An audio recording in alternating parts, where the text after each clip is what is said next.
আমি ফারুক ব্যাপারী।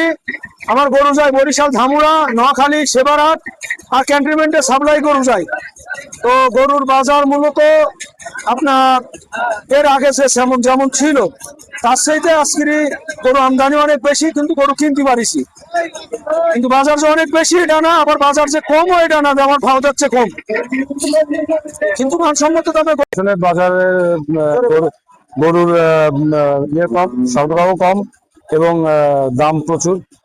যে পরিমাণ দাম, যেরকম দাম হওয়ার কথা ছিল আসলে সেরকম দাম নেই। দামের বাজার একটু বেশি, যার কারণে এখনো কিনতে পারিনি, ঘুরে বেড়াচ্ছি, দেখতেছি।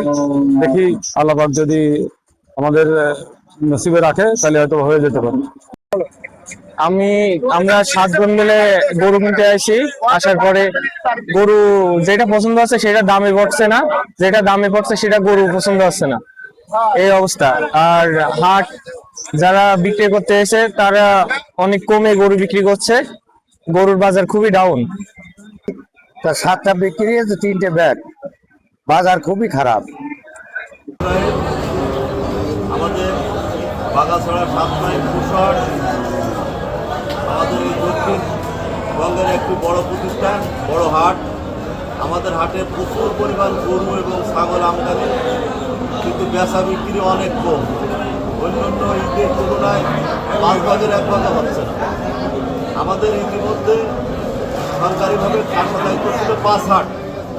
এই 5 হাটে খাস আদায়ের ব্যাপারী রেট ছিল 600 টাকা, যার কারণে ব্যাপারীরা অনেকে পিছাই গেছে। আমরা ওইটা 500 টাকা করেছি, যাতে আমাদের ওই ব্যাপারীরা আবার আমাদের হাটে ফেরে। যাই হোক, আমাদের হাটের আইন শৃঙ্খলা পরিস্থিতি খুবই ভালো এবং আমরা ব্যাপারীদের অনেক সুযোগ সুবিধা দিই। তাদের থাকার জায়গা, তাদের সেফটি, তাদের সুবিধা অসুবিধা আমরা দেখি। কিন্তু আমাদের হাটে প্রচুর পরিমাণ আমদানি হচ্ছে, কিন্তু বেচা বিক্রি হচ্ছে কম। মানুষ এখন এই ধানের সময়, ধান কাটার মৌসুম, আমের সময়, যার কারণে হাটে লোকজন আসছে খুবই কম, বেচা বিক্রি খুবই কম। আমরা এই আজকে দিয়ে 4টি হাট চালাচ্ছি, বিগত 3টে হাট গেছে, আমাদের অনেক টাকা লস হয়েছে। আজকেরও অবস্থা খুব ভালো না। এখন ঈদের আগে আর 4টি হাট আছে, দেখা যাক আল্লাহ কী করে। তবে আমি আপনাদের মাধ্যমে সারা বাংলাদেশের ব্যাপারী ভাইদেরকে আহ্বান করতেছি যে আমাদের হাটে আসলে তাদের সার্বিক সহযোগিতা আমরা করব এবং আইন শৃঙ্খলা পরিস্থিতি আমাদের এখানে খুবই ভালো, খুবই ভালো।